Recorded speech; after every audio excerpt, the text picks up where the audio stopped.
Salam sobat nyanyi pujian yang diberkati oleh Tuhan. Firman Tuhan bagi kita hari ini terambil dari Mazmur 37 ayatnya yang ke-25, berbunyi demikian. Dahulu aku muda, sekarang telah menjadi tua, tetapi tidak pernah kulihat orang benar ditinggalkan atau anak cucunya meminta-minta. Dalam bagian firman Tuhan ini kita akan merenungkannya di dalam satu topik, yaitu memaknai hidup. Yang pertama yaitu dari kalimat dahulu aku muda, sekarang telah menjadi tua. Dalam kalimat ini mengandung pemahaman yang pertama mengenai hidup, yaitu bahwa hidup adalah proses.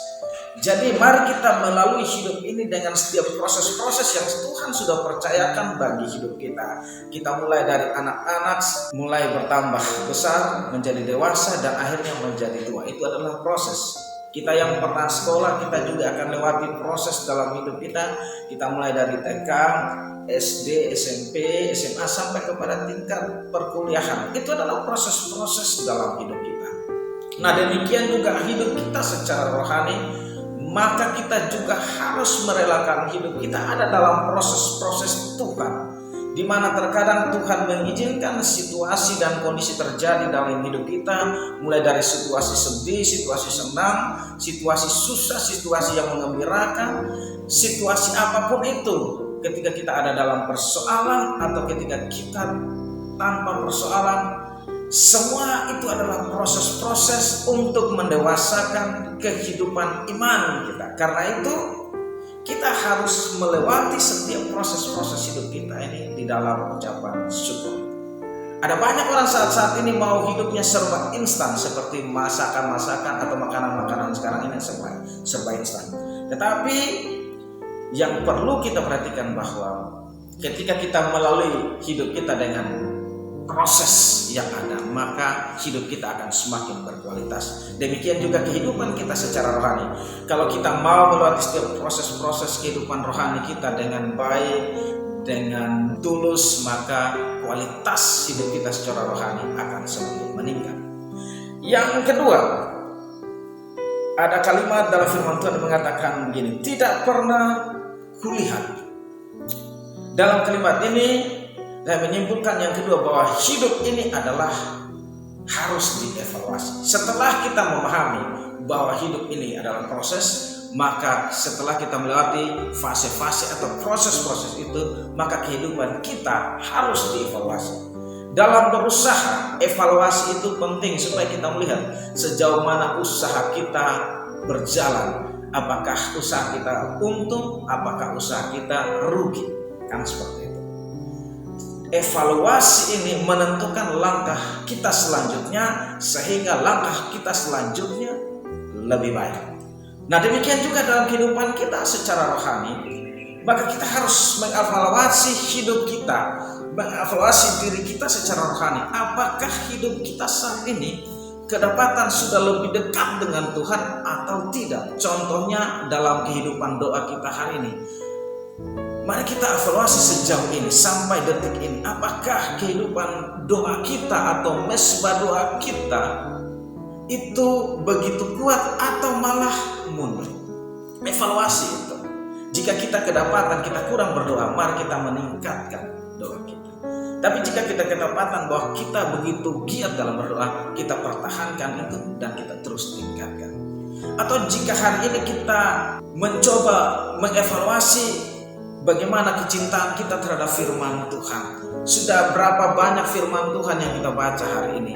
Berapa intensitas waktu yang kita gunakan untuk membaca firman Tuhan? Jika kita dapati hidup kita kurang membaca firman Tuhan, mari kita terus belajar membaca firman Tuhan.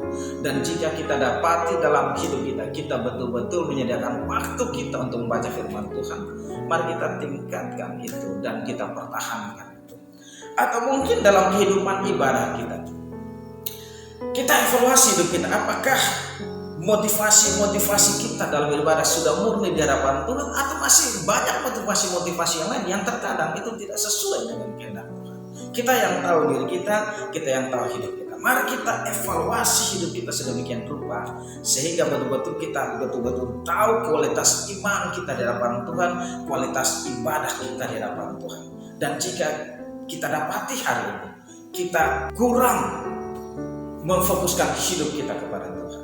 Dengan evaluasi kita belajar untuk terus belajar memfokuskan hidup kita kepada Tuhan. Tidak lagi kepada keinginan duniawi kita, tetapi betul-betul dalam segala kehidupan yang kita jalani, kita fokuskan hidup kita kepada Tuhan.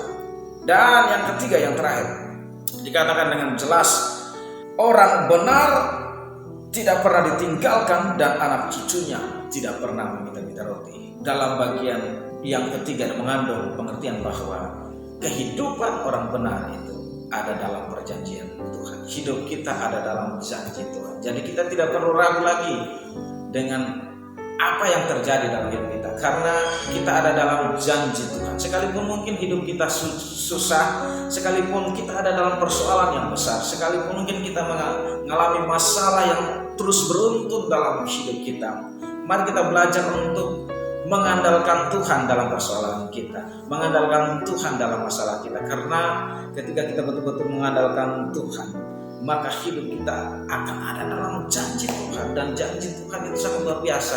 Dia akan memberikan jalan keluar ketika kita dalam persoalan. Dia akan mengangkat setiap beban-beban hidup kita. Dia akan menyertai kita sampai kepada akhir zaman. Bahkan dia menyediakan hidup yang kekal bagi kita.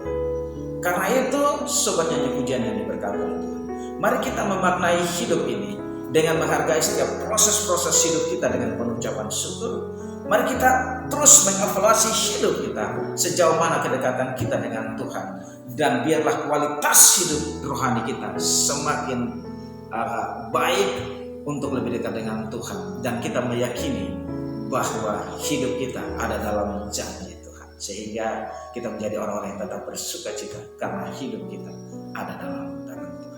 Demikian renungan kita pada saat ini, kiranya memberkati kita sekalian. Salam.